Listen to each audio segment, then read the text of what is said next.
In the frigid twilight of December 2001, the Spingar mountain range stood as an unforgiving fortress of stone and ice along the Afghan-Pakistani border.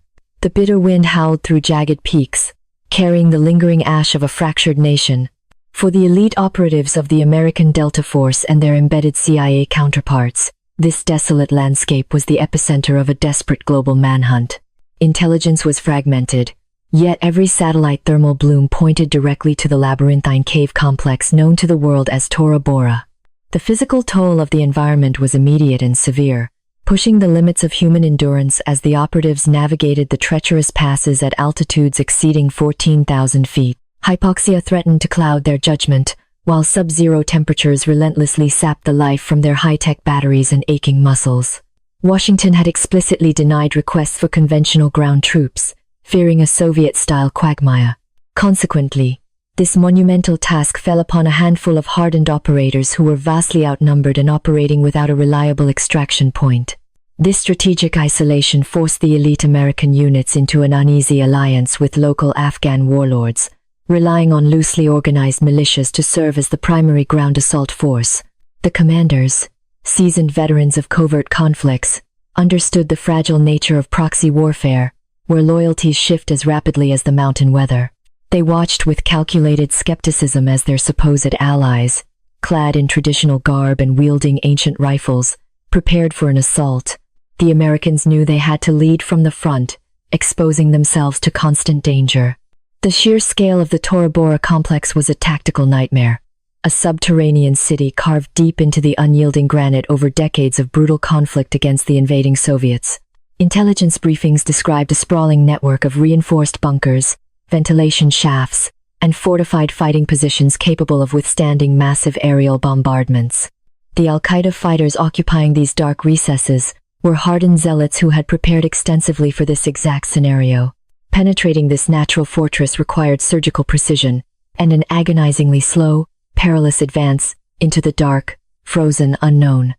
Through the cutting glare of their night vision goggles, the Delta operators meticulously scanned the jagged ridge lines, seeking any slight anomaly that might reveal an enemy sniper or a hidden heavy machine gun nest. The eerie silence of the high-altitude desert was deceptive, a psychological weapon that amplified the tension crackling in the freezing air. The terrain itself seemed openly hostile to their mission, with loose shale and sheer drops threatening catastrophic injury with every calculated step. Survival here demanded absolute focus, as one misstep meant certain death. "Keep your eyes on that eastern ridge. They have the high ground and they know we are coming," a Delta Force team leader whispered harshly into his encrypted radio, his breath forming immediate ice crystals in the dark. The operators moved with practiced stealth, utilizing the sparse cover of jagged boulders to mask their slow, deliberate ascent toward the suspected enemy coordinates. Every shadow seemed to harbor a potential ambush.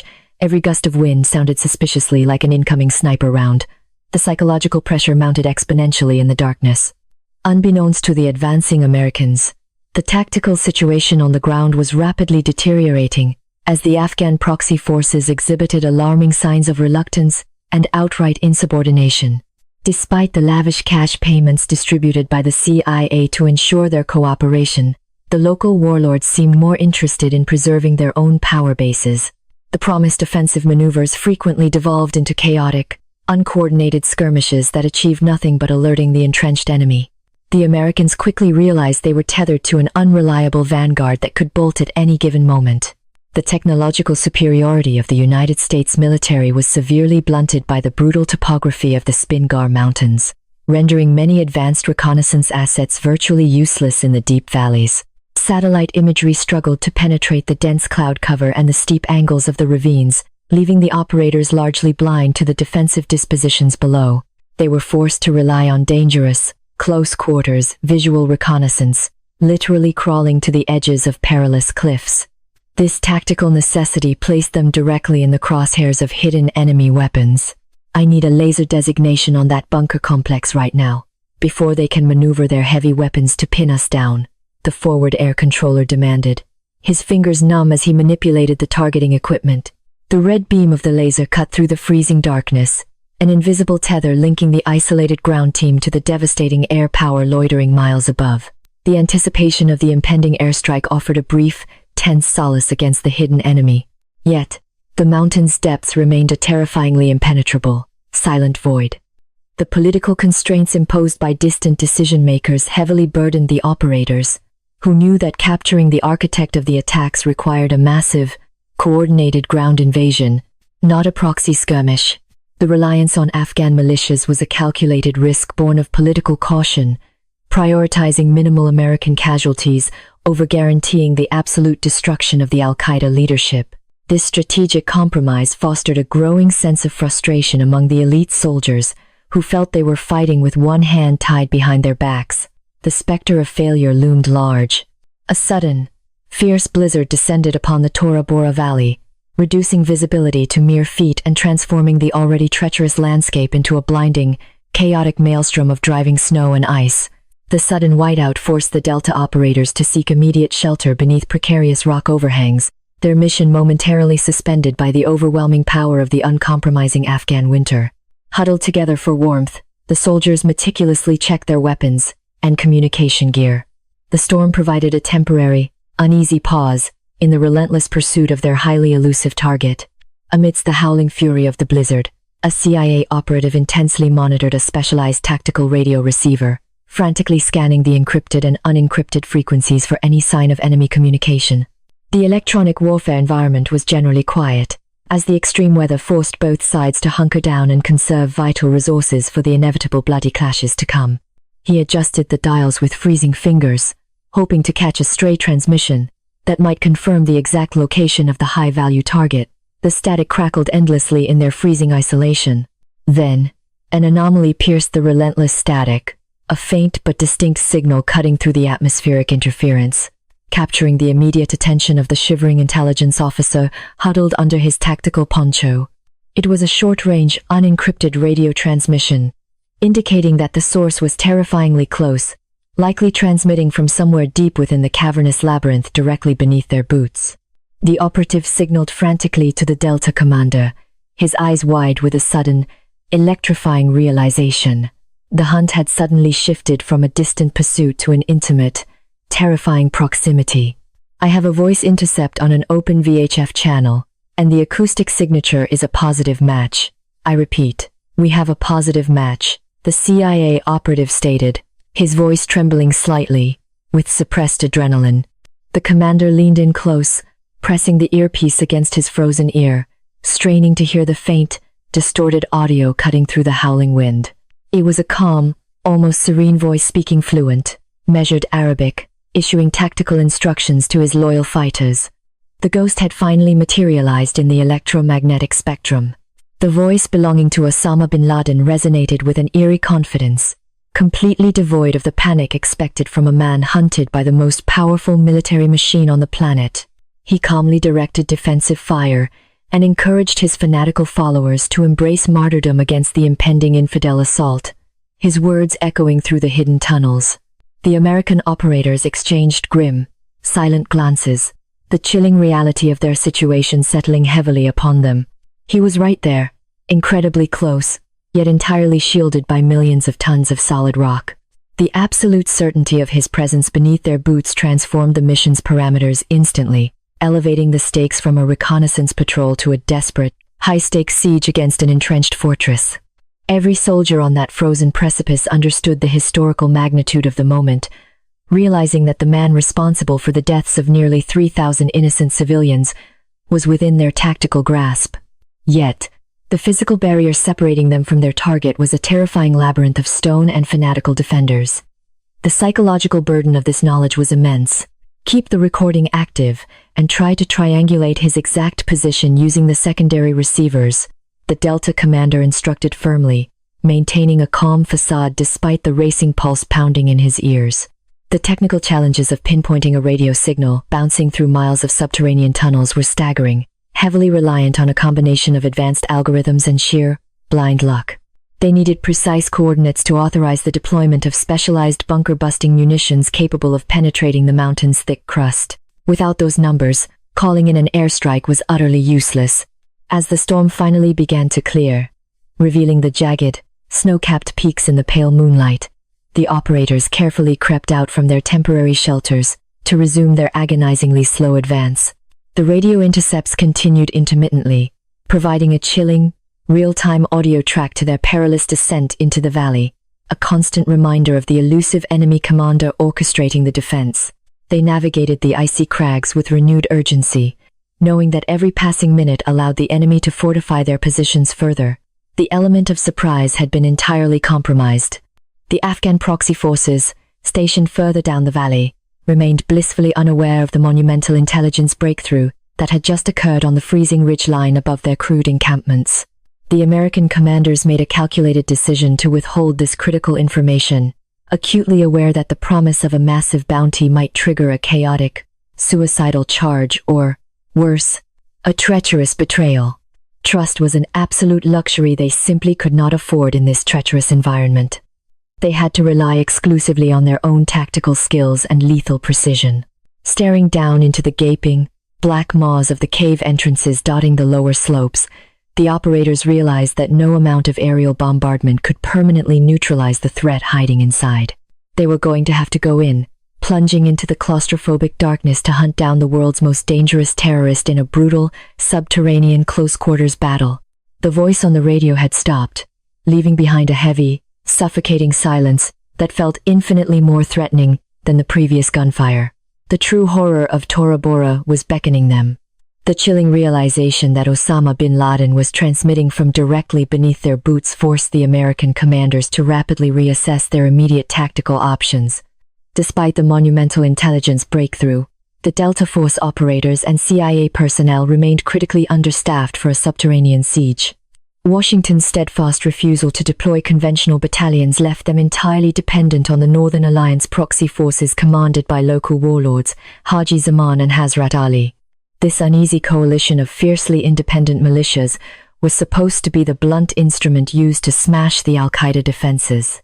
However, the stark reality of relying on these indigenous fighters quickly became a source of immense tactical frustration for the highly disciplined American elite forces. The Afghan militiamen, though heavily armed with a diverse array of Soviet-era weaponry, operated without any recognizable military hierarchy or standardized tactical training. They maneuvered through the treacherous mountain passes in chaotic, noisy clusters, completely ignoring the basic principles of stealth and coordinated squad movements. Their blatant disregard for operational security was a glaring vulnerability that the entrenched Al-Qaeda veterans were certain to exploit ruthlessly.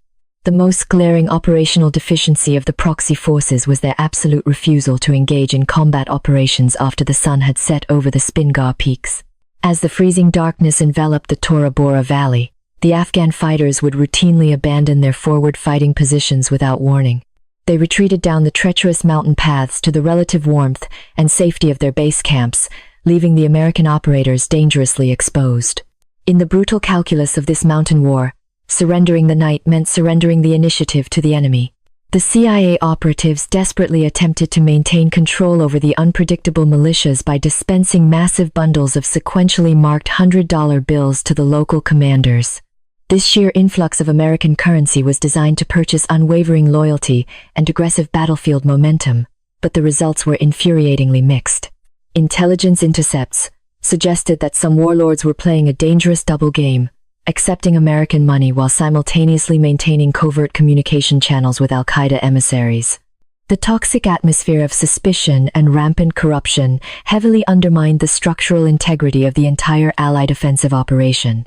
Despite these glaring tactical vulnerabilities, the American operators had no alternative but to press the offensive forward alongside their heavily compromised and unreliable Afghan counterparts. The tactical imperative to capture or kill the Al-Qaeda leadership before they could slip across the porous Pakistani border overrode all standard safety protocols. Delta Force teams integrated themselves directly into the militia formations, attempting to lead by example and force the hesitant fighters toward the fortified cave entrances. The tension was palpable as they ascended into the jagged, rocky killing zones of the upper valley. The initial advance was met with a terrifying barrage of concentrated automatic weapons, fire, and rocket-propelled grenades launched from ingeniously camouflaged spider holes carved into the cliffs. The fanatical Al-Qaeda defenders utilized the complex terrain with devastating efficiency, funneling the advancing coalition forces into pre-sighted kill zones that offered absolutely zero cover. The deafening roar of explosions echoed violently off the steep canyon walls, creating a disorienting symphony of destruction that paralyzed the inexperienced Afghan militiamen. The American operators immediately returned precise suppressive fire, desperately trying to regain operational momentum. Adding to the escalating battlefield chaos was a bitter, deep-seated rivalry between the two primary Afghan warlords, which frequently paralyzed the chain of command during critical moments.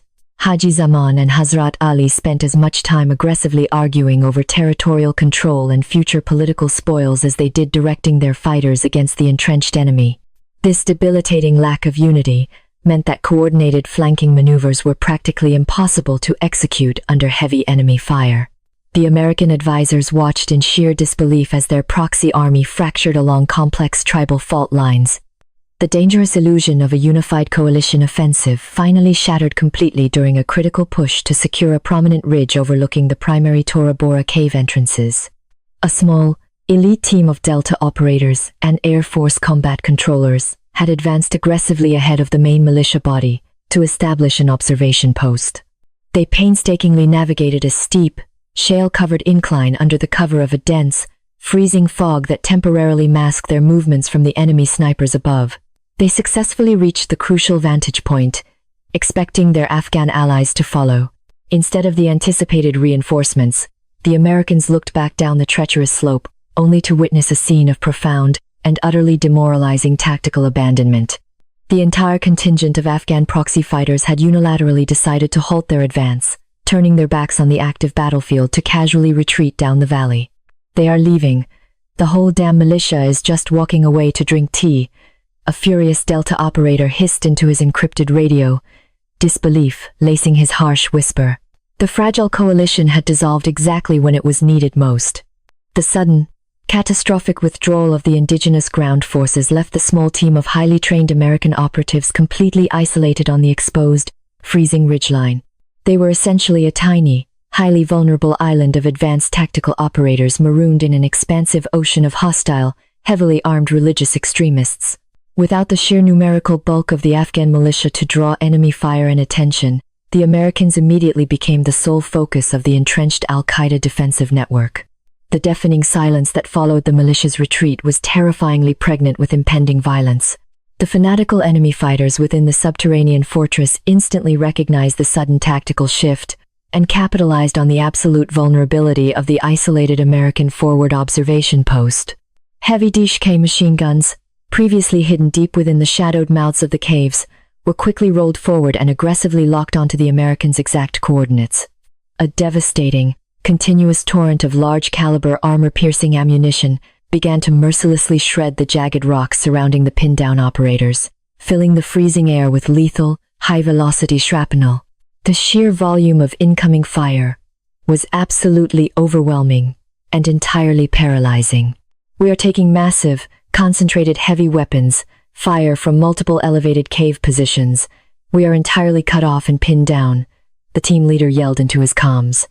The operators flattened themselves against the unforgiving, icy granite, desperately seeking any microscopic depression in the rock that might offer a fraction of ballistic protection.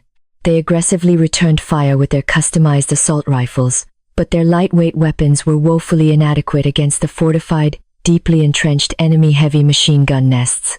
They were vastly outgunned, totally outnumbered, and completely abandoned in the dark. As the last fading remnants of daylight vanished behind the towering, snow-capped peaks, the true, unadulterated horror of their isolated tactical predicament fully materialized around them. The dramatic drop in temperature quickly began to affect their cognitive functions, while the relentless enemy fire prevented them from shifting to more defensible positions. The promised quick reaction force was hours away, heavily delayed by the treacherous mountain terrain and the utter unreliability of the local Afghan transportation network. The elite operators were fundamentally trapped on a freezing altar of stone, facing almost certain annihilation. The overwhelming realization that they were completely alone in the dark, surrounded by hundreds of heavily armed fanatics who wanted nothing more than their absolute destruction, settled heavily. The American commanders listening anxiously over the encrypted radio networks realized that conventional infantry tactics had failed catastrophically against this impenetrable, hostile environment. "Target the ridge," Bring everything we have in the sky down on those caves right now, the ground commander desperately ordered, knowing their only hope lay above. They had no choice but to unleash the most destructive aerial weapons. To survive the devastating barrage of heavy machine gun fire from the fortified Al-Qaeda positions, the isolated American operators had to summon an apocalyptic level of destruction. The embedded Air Force combat controllers, pressing themselves into the freezing dirt, frantically relayed target coordinates to the armada of heavy bombers circling invisibly in the frigid night sky above. They were effectively calling in danger close airstrikes, a terrifying gamble, where the explosive radius of the incoming munitions could easily obliterate their own precarious positions. The sheer desperation of the moment demanded such extreme, calculated risks. The silent darkness of the high-altitude valley was abruptly shattered by the terrifying, deafening roar of a B-52 Stratofortress, making its final attack run. The massive aircraft unleashed a relentless payload of heavy gravity bombs, creating a cascading wall of explosive force that walked systematically across the jagged mountain ridge. The ground violently convulsed beneath the operators as shockwaves rippled through the solid granite, temporarily deafening them and filling the freezing air with an impenetrable cloud of pulverized stone. This was the raw, unadulterated power of the American military-industrial complex. Keep your heads down and mouths open. The overpressure is going to be massive, the team leader shouted over the deafening cacophony of continuous explosions, his voice barely cutting through the chaos. He knew that the concussive force alone could rupture eardrums and cause severe internal bleeding even from hundreds of yards away. The operatives curled into the smallest possible targets, bracing for the apocalyptic impact of the largest conventional weapon in the United States arsenal, the legendary Daisy Cutter. They were about to witness a terrifying spectacle of pure, devastating energy. The BLU-82 Daisy Cutter, a 15,000-pound behemoth originally designed to instantly clear dense jungle landing zones in Vietnam, detonated with a blinding, terrifying flash of pure white light. The massive explosion instantly vaporized the snow, the sparse vegetation, and the jagged surface rock, creating a massive vacuum that sucked the oxygen directly out of the surrounding air. A towering mushroom cloud of fiery debris ascended rapidly into the freezing night sky, illuminating the rugged Tora Bora landscape in a surreal, hellish orange glow. The sheer kinetic energy unleashed was completely mind-numbing. Following the initial devastating blasts, a momentary, eerie silence fell over the devastated valley as millions of tons of pulverized rock and ash began to slowly settle. The American operators, covered in a thick layer of gray dust, cautiously raised their heads to assess the unbelievable level of destruction inflicted upon the target area. The once jagged mountain peaks had been fundamentally altered, their natural contours completely erased and replaced by massive, smoking craters that resembled a desolate lunar landscape. It seemed absolutely impossible that any biological organism could survive such overwhelming devastation. However, the fanaticism of the entrenched Al-Qaeda fighters proved to be entirely resilient against the astonishing technological supremacy of the American aerial bombardment campaign. Driven by extreme religious zeal and a profound desire for martyrdom, small groups of enemy combatants began to emerge from the deep subterranean tunnels to launch suicidal counterattacks. They sprinted across the smoking, pulverized terrain, firing their weapons wildly at the isolated American positions in a desperate attempt to overwhelm the highly trained operators. The battle had instantly transitioned from a distant bombardment to a brutal, close-quarters infantry fight. Contact front, multiple armed foot mobiles advancing rapidly through the smoke. Engage immediately, an operator yelled, seamlessly transitioning his weapon from safe to semi-automatic. The American soldiers engaged the fanatical attackers with surgical precision, utilizing their advanced night vision optics to systematically eliminate the incoming threats through the thick haze. The sheer volume of enemy fighters willing to sacrifice their lives was deeply unsettling, highlighting the profound psychological differences between the two opposing forces operating in the valley. Every eliminated attacker was instantly replaced by another zealot emerging from the dark underground network. The relentless cycle of aerial bombardment followed by suicidal infantry charges continued relentlessly throughout the grueling, freezing night, testing the physical and mental endurance of the American operators. They were constantly shifting their firing positions, desperately trying to conserve their limited ammunition, while coordinating continuous airstrikes against the seemingly bottomless reserves of the enemy. The terrifying realization that they were essentially fighting a massive, subterranean army began to heavily weigh upon the exhausted combat controllers and Delta operatives. The surface destruction, no matter how catastrophic, was merely scratching the superficial crust of the fortress. As the pale, freezing dawn finally began to slowly break over the pulverized mountain range, the devastating results of the night's bombardment became starkly visible to the exhausted soldiers. The entire topography of the Tora Bora Valley had been violently terraformed by the sheer tonnage of high explosives, leaving behind a smoking, apocalyptic wasteland completely devoid of life. The American commanders initially believed that the prolonged, heavy bombardment must have finally broken the operational back of the entrenched Al-Qaeda defenders. They cautiously hoped that the elusive terrorist leader was buried beneath the rubble. The heavy silence that accompanied the sunrise was a profound relief to the ringing ears of the operators, who had endured hours of continuous, deafening explosions.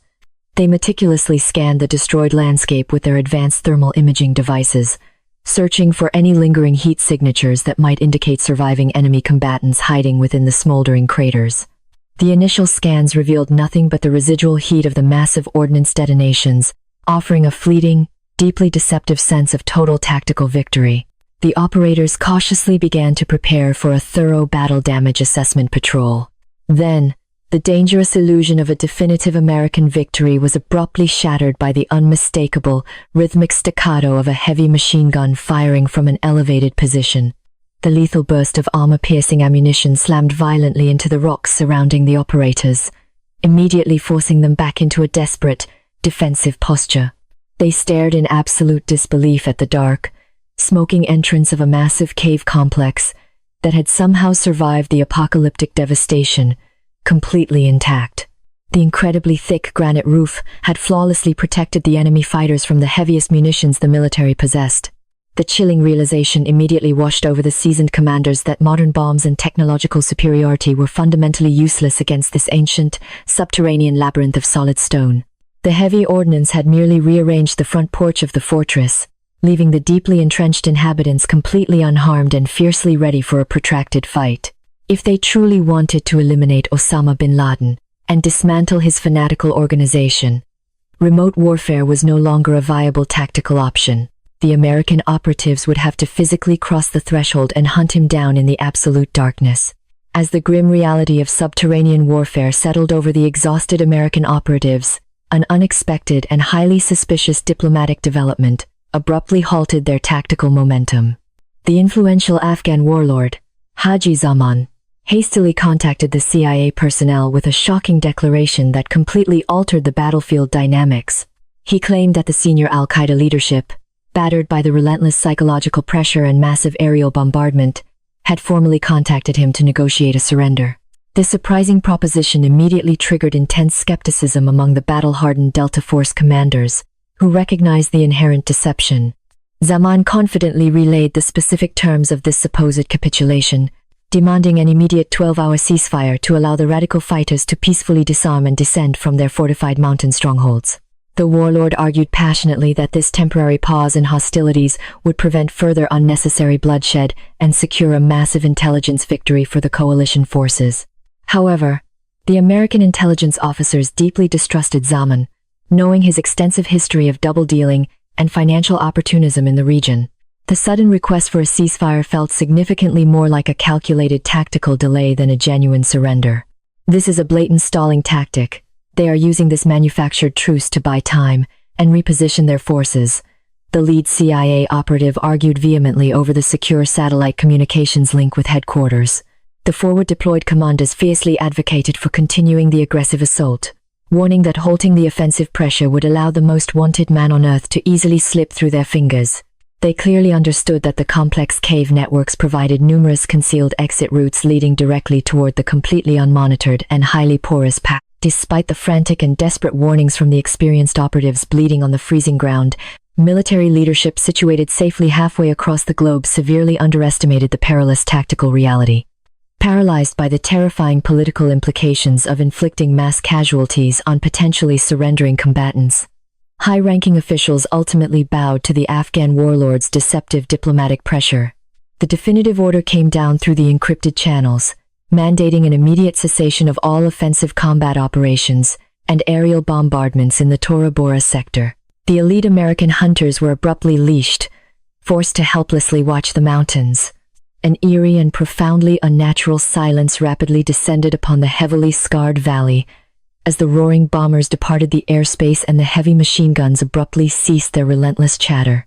For the incredibly frustrated Delta Force operators holding their frozen forward positions, this mandated tranquility felt significantly more suffocating than the previous chaotic violence. They were acutely aware that beneath the deceptive stillness of the snow-covered peaks, their elusive enemies were frantically maneuvering and executing their clandestine escape protocols. The mandated ceasefire was a strategic gift deliberately handed to a desperate terrorist organization. As the freezing darkness enveloped the jagged mountain ridges once again, the American special operators diligently maintained their silent vigil, utilizing their advanced thermal imaging optics to aggressively scan the treacherous terrain. The surrounding Afghan militia forces had characteristically retreated to their distant base camps, completely abandoning their post and leaving the Americans isolated in the unforgiving cold. The high-tech lenses pierced through the thick, freezing fog, painting the desolate landscape in stark, contrasting shades of ghostly white and deep black. The operators were desperately searching for any slight anomaly indicating enemy movement. Suddenly, a terrifying and profoundly infuriating spectacle materialized through the glowing green screens of their thermal observation devices, confirming their absolute worst tactical suspicions. A steady, unbroken line of distinct human heat signatures was methodically traversing a hidden mountain pass located several miles away, moving systematically toward the unguarded Pakistani border. Hundreds of seasoned Al-Qaeda fighters, completely unburdened by heavy weapons or equipment, were casually exploiting the mandated ceasefire to execute a massive, well-coordinated tactical retreat. The supposedly defeated enemy was simply walking away under the protective cover of the diplomatic darkness. I have visual confirmation of hundreds of hostile targets moving east towards Pakistan, requesting immediate authorization to engage and neutralize the fleeing convoy, the sniper whispered urgently. His finger instinctively tightened around the heavy trigger of his customized rifle, desperately wanting to unleash lethal force against the escaping terrorists who had murdered thousands. The target-rich environment presented a unique, fleeting opportunity to completely decimate the surviving organizational structure of the radical group. He eagerly awaited the standard confirmation code that would allow them to finally break the suffocating, artificial silence. However, the encrypted radio channel remained frustratingly silent, dominated only by the relentless atmospheric static generated by the worsening mountain storm. The distant commanders were rigidly paralyzed by the strict political parameters of the agreed-upon ceasefire, absolutely terrified of sparking an international diplomatic incident by violating the precarious terms. Negative. Hold your fire. We are strictly observing the mandated truce protocols until the designated expiration time. The agonizingly slow response finally crackled through the earpiece. The incredibly strict rules of engagement had essentially transformed the elite warriors into helpless, heavily armed spectators. The psychological agony of passively watching the mass exodus was almost physically unbearable for the highly trained operatives who had sacrificed so much to reach this point. Through the glowing green lenses, they scrutinized every single moving silhouette, desperately searching for the unusually tall, distinctive figure of the world's most wanted terrorist leader. Was Osama bin Laden secretly hidden among that long, silent line of escaping zealots, wrapped in blankets, and disguised as a common foot soldier? The crushing realization that they might be letting him simply walk away tore at their souls. Intelligence analysts monitoring the secure communications chatter soon uncovered the deeply corrupt foundation of the entire ceasefire agreement, brokered by the warlord. Intercepted radio transmissions revealed that Haji Zaman had deliberately orchestrated the 12-hour delay in exchange for massive bribes delivered secretly by desperate Al-Qaeda facilitators. The American military apparatus had been expertly manipulated and completely paralyzed by a regional warlord driven entirely by personal financial greed rather than shared tactical objectives. The highly touted Allied coalition had catastrophically failed the American soldiers at the most critical juncture of the war. When the 12-hour diplomatic window finally expired and offensive operations were officially authorized to resume, the damage to the mission was absolutely irreversible. The once densely populated mountain pass was completely empty, leaving behind only the cold, ghostly remnants of a massive, unopposed military evacuation. The Delta Force commanders ordered their exhausted operators to advance immediately towards the suspected cave network, knowing internally that their primary objective was likely already miles away. The silence of the mountain now felt like a profound, mocking confirmation of their worst operational nightmares. The American Special Forces aggressively breached the primary entrance of the fortified cavern system, their high-powered flashlights slicing through the absolute, suffocating darkness. They encountered no resistance, only the eerie echoes of their own heavy boots, striking the solid stone floor of the abandoned subterranean fortress. Every discarded weapon and empty ammunition crate they discovered represented a terrifying testament to a monumental strategic failure, orchestrated by their own hesitant leadership. The Phantom had vanished completely, but they still needed to find exactly what he had left behind in the freezing dark.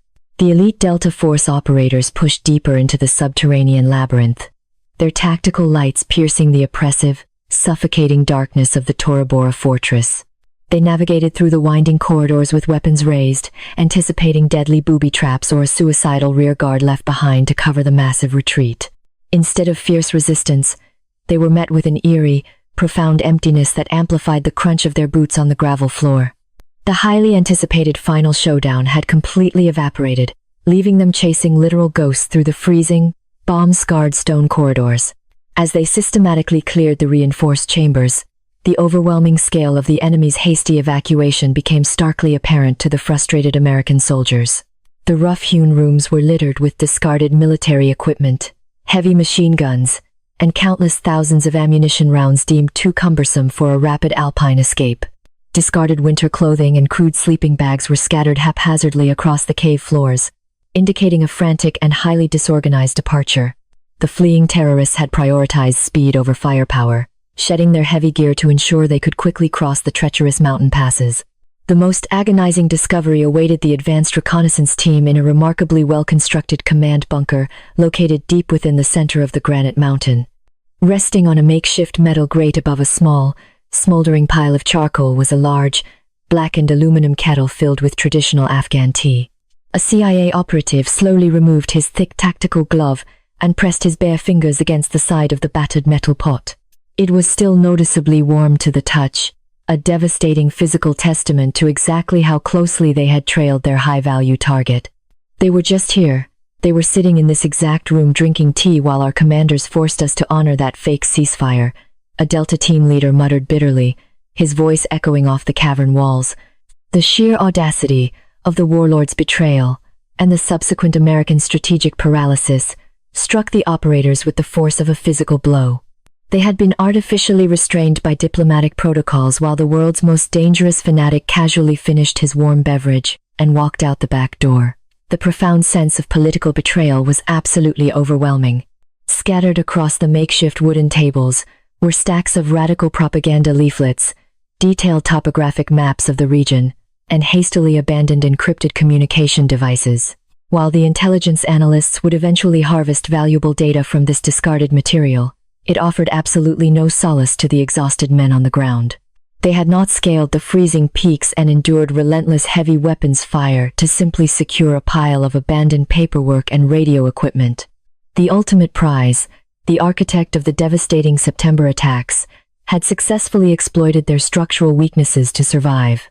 The operators continued their methodical exploration of the extensive complex, marveling darkly at the sheer architectural resilience of the subterranean fortress they had bombed. The narrow, twisting passageways seamlessly absorbed the concussive shockwaves of the massive daisy cutter bombs, leaving the deepest living quarters completely untouched by the aerial devastation. Air circulation shafts had been ingeniously carved through the solid rock to filter out the suffocating dust, ensuring the inhabitants could easily survive prolonged bombardments. It was a terrifyingly perfect defensive position that completely negated the overwhelming technological superiority of the American military. Navigating through the final stretch of the dark, winding tunnels, the tactical team eventually felt the biting sting of the freezing mountain wind against their faces. They cautiously emerged from a cleverly concealed rear exit, situated high on the opposite side of the massive ridge, entirely shielded from the valley below. The panoramic view presented a vast, unforgiving expanse of jagged, snow-covered peaks that stretched endlessly eastward toward the lawless tribal regions of the Pakistani border. This hidden alpine gateway was the exact escape route the terrorists had utilized during the mandated truce. Stepping out onto the freezing, wind-swept plateau, the American operatives immediately noticed the unmistakable physical evidence of the massive, unopposed nighttime exodus. Hundreds of deep, distinct footprints were permanently stamped into the thick layer of fresh snow, forming a wide, trampled path leading directly toward the foreign sanctuary. The stark visual confirmation of the enemy's successful escape was a crushing psychological blow to the elite soldiers who had risked everything to stop them. They stood in absolute silence, staring helplessly at the undeniable proof of their monumental, historically devastating operational failure. An experienced tracker knelt in the freezing snow, meticulously examining the clustered depressions and analyzing the stride patterns of the fleeing enemy combatants. The tracks are only a few hours old, a massive group moving extremely fast.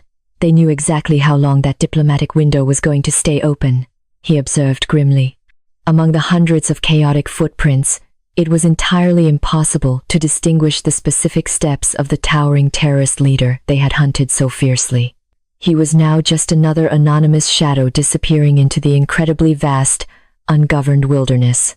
The strategic consequences of this specific missed opportunity would fundamentally alter the geopolitical trajectory of the world for the next several decades of continuous conflict. The failure to deploy conventional American infantry battalions to seal the porous border allowed the entire senior leadership structure of Al-Qaeda to easily survive. They would quickly establish new clandestine bases in neighboring Pakistan, plotting future atrocities and actively funding a relentless, bloody insurgency against coalition forces in Afghanistan. The ghost of Tora Bora would hauntingly cast a massive, deadly shadow over a generation of American soldiers.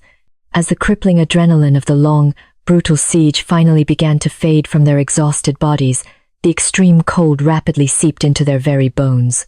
The operators slowly lowered their advanced weapons, fully acknowledging that the desperate hunt within the White Mountains had officially concluded in a bitter, profoundly disappointing anticlimax. They had successfully conquered the treacherous terrain, survived the intense enemy fire, and breached the impenetrable fortress, only to be ultimately defeated by bureaucratic hesitation. The physical victory of taking the mountain felt incredibly hollow and utterly meaningless. A fresh, violent winter storm began to howl across the exposed mountain peaks, carrying thick flurries of blinding snow that viciously whipped against the stationary operators. They watched in somber silence as the relentless blizzard rapidly began to fill the deep depressions in the icy ground, methodically erasing the physical trail. Within mere minutes, the hundreds of footprints completely vanished beneath a pristine layer of white, entirely wiping away the last tangible evidence of the escaping terrorists. The mountain had reclaimed its terrifying silence, leaving the hunters alone with their haunting historical regrets.